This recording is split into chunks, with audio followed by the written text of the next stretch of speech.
ఆ పేట గ్రామస్తులు చెప్పేది ఏంటంటే ఇది రామాలయం కాదు, గొంతెనమ్మ గుడి, నంది కూడా ఉంది, ఎక్కడో శిథిలావస్థలో ఉన్నటువంటి రాముడి విగ్రహాలు తీసుకొచ్చి ఇక్కడ పెట్టారు అని చెప్పడం మాత్రమే కాకుండా ఎక్కడైనా రామాలయంలో నంది ఉండటం మీరు చూసారా అని ప్రశ్నిస్తున్నారు. Sir, best of my knowledge ఏ రామాలయంలో కూడా నేనైతే నంది చూడలేదు. సో ఇప్పటికీ మీరు అది రామాలయం అని, రామాలయంలో నంది ఉంటుందని నమ్ముతున్నారా? గొంతెనమ్మ గుడి కాదా? గోదావరి జిల్లాలో గొంతేనమ్మ అనే ఆవిడ ఎస్పెషల్లీ మాలవారికి, షెడ్యూల్ కాస్ట్లో Mala is the prominent caste, మాలవారికి దేవత. ఓకే, బట్ దేవత వితౌట్ ఏ రూపు. There is no temple for Gonthenamma anywhere. Okay, విగ్రహం ఉండదు, అస్సలు రూపం లేదు. గొంతేనమ్మ అనేది ఏంటంటే అట్ల తద్ది రోజు గతంలో ఎస్పెషల్లీ గోదావరి జిల్లాల్లోనే ఎక్కువగా అట్ల తద్ది రోజు ఒక ఆవు బొమ్మ ఆర్ మేల్ వెర్షన్ అనుకుంటే నంది అంటారు. సో ఒక ఆవు బొమ్మలాగా చేసి మట్టితో ఎక్కువ బేసిక్గా ఒరిజినల్గా మాలా కమ్యూనిటీ దేవర్ అగ్రికల్చర్ లేబర్ ఎక్కువ మేజర్. అదే మహారాష్ట్రలో అయితే ఆర్మీ రెజిమెంట్లో కూడా ఉన్నారు. సో ఈవెన్ అంబేద్కర్ గారు ఫాదర్ సుబేదారు, అత్తగారు సుబేదారు, మహర్ రెజిమెంట్ ఉంది.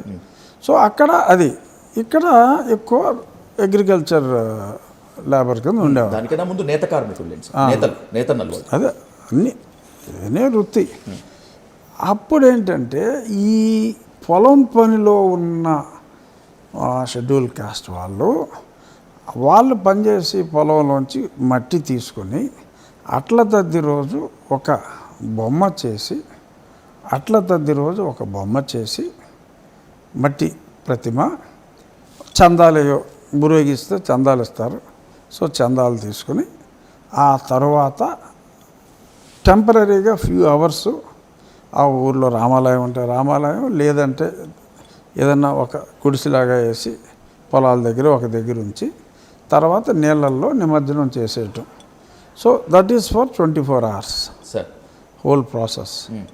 అంతే, అది మట్టితో చేస్తారు గొంతేనమ్మ అనేది, అంతే తప్ప ఒక మామూలునమ్మ పోలేరమ్మలాగా గొంతేనమ్మకి ఒక గుడి, ఆవిడికి ఒక విగ్రహం, ఆవిడికి పూజలు చేయటం అన్నది లేదు.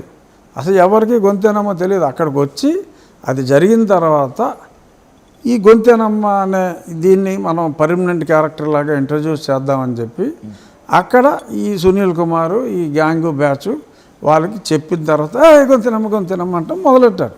ఓకే, మొదలెట్టారు. కానీ అక్కడ ఎవిడెన్స్ దాని మీద రామాలయం అనే రాసి ఉంది, చెరిగిపోయినట్టు. అది చూస్తే ఉందే రామాలయం అని. ఆ ఫోటోలు కూడా తీసి నేను కూడా పెట్టా. 1991లో దీనికి వెనక పక్కన డాక్యుమెంట్స్ వేరే వాళ్ళు ప్లాట్ కొని రిజిస్టర్ చేసినప్పుడు సరిహద్దు రామాలయం అని ఉంది. ఓకే 1932లో RSR document during British time, అందులో ఈ సర్వే నెంబర్లో గుడి అని ఉంది. గుడి అంటే గొంతేనమ్మ అని ఒక ఆర్గ్యుమెంట్ ఇప్పుడు పుట్టించారు. నేను చెప్పేది అసలు ఆ దేవతకు గుడి అనే కాన్సెప్టే లేదు. రాములవారి గుడి అంటారు కదా, రాములవారి గుడి అంటారా? గుడి అంటారుగా, అంతే, రాములవారి గుడి అంటారు.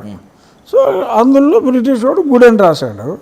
ఆ తర్వాత ఎర్లీ 90sలో ఈ ఫసలీలని ఈ రాసే సిస్టమ్ వచ్చినప్పుడు అందులో రామాలయం అనే రాశారు.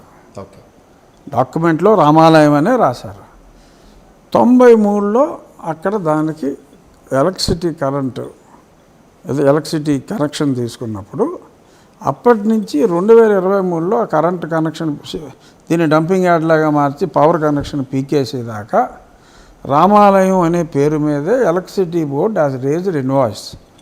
సో అక్కడ రెవెన్యూ రికార్డు 92-93 నుంచి, అంటే అదొక 10 అంటే గత 40 సంవత్సరాలుగా మనకు అందుబాటులో ఉన్న అన్ని రికార్డులు. ఇప్పుడు ఇలా గొడవ అవుద్ది, RRR అక్కడికి వెళ్తాడు అని చెప్పి 92 నుంచి ఏం ఊహించరు కదంట.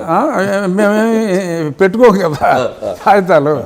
సో అన్ని డాక్యుమెంట్స్లో క్లియర్గా అది రామాలయం అని ఉంది.